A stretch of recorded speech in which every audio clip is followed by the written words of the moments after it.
మన ఆదిలాబాద్ నగరంలో గత 43 సంవత్సరాల నుంచి గీతా సమాజము మరి గీతా జయంతి సెలబ్రేషన్ చేస్తున్నారు. ఈ గీతా జయంతి సందర్భంగా పూర్తిగా 18 అధ్యాయాలు పారాయణం చేస్తూ ప్రతి ఆదివారం నాడు కూడా 12వ అధ్యాయము మరియు గీత నేర్పించడం, ప్రత్యేకంగా పిల్లలకు నేర్పించడం జరుగుతూ ఉంటుంది. ఈ ఆదివారం జరిగే భగవద్గీత క్లాసులు నేర్పించే తరగతులు మరియు గీతా పారాయణము దీంట్లో ఇట్లా 43 సంవత్సరాల నుంచి జరుగుతున్నది. మన గోపాలకృష్ణ మఠం నందు కూడా 18 అధ్యాయాలు పూర్తిగా గీతా పారాయణం నిర్వహించడం జరుగుతుంటుంది.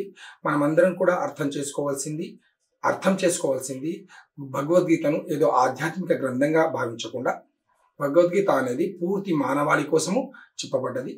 మానవుడి జీవన విధానం గురించి చెప్పబడ్డది. భగవద్గీత యొక్క మనం అర్థం చేసుకోవాల్సింది భగవద్గీతను ముఖ్యంగా సమత్వం ఉచ్యతే అని చెప్పబడ్డది.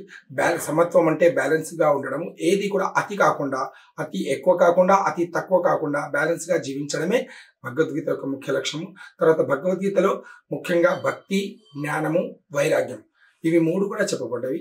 భగవద్గీత చదివిన తర్వాత దాన్ని మనము పారాయణంగా ఏదో ఆధ్యాత్మిక గ్రంథంగా కాకుండా నిత్య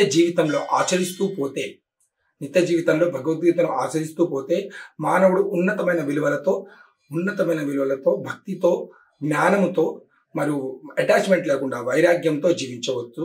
దేనితో కూడా రాగ ద్వేష రహితంగా, అటాచ్మెంట్ లేకుండా, డిటాచ్మెంట్ లేకుండా రాగ ద్వేష రహితంగా మానవుడు జీవించడానికి భగవద్గీత 100% ఉపయోగపడుతుంది. కనుక మనము ఈ సంసారం అనే ప్రపంచంలో అందరిలాగా జీవిస్తూ, పూర్తి జ్ఞానంతో జీవిస్తూ, భక్తితో జీవిస్తూ, తర్వాత మన వైరాగ్యం, అటాచ్మెంట్, డిటాచ్మెంట్ లేకుండా రాగ ద్వేష రహితంగా జీవిస్తూ, సమత్వంగా ఉంటూ, అన్నిటిని కూడా పాజిటివ్ నెగటివిటీని కూడా బ్యాలెన్సింగ్గా ఉంటూ, మంచి చెడులను కూడా, పాప పుణ్యాలను కూడా నిస్వార్థంగా, అహంకారం లేకుండా నిస్వార్థంగా యోగం అనే దృష్టికోణంతో ఈ భగవద్గీతను మనం నిత్య జీవితంలో ఆచరించాలి. తర్వాత భగవద్గీత ఒక వ్యక్తికి చెప్పింది కాదు, ఒక కృష్ణుడు అర్జునుడి కొరకే చెప్పింది కాదు. ఎప్పటికీ అన్ని యుగాలలో యుగాలుగా భగవద్గీత యొక్క కృష్ణుడు చెప్పకంటే పూర్వం కూడా చెప్పబడ్డది.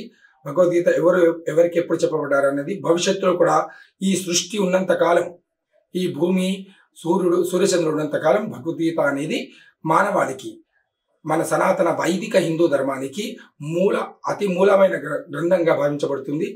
దాన్ని అందరూ కూడా తప్పకుండా భగవద్గీతను ఆచరించవలసిందిగా, ఎప్పుడైతే హిందూ ధర్మం నిలబడాలంటే భగవద్గీతను తప్పకుండా మనం అందరం కూడా ఆచరించాలి. మరిన్ని వీడియోస్ కోసం ఛానల్ ని సబ్స్క్రైబ్ చేయండి. లేటెస్ట్ అప్డేట్స్ కోసం వాట్సాప్ ఛానల్ ని ఫాలో అవ్వండి. ఆ లింక్ డిస్క్రిప్షన్ లో ఉంది.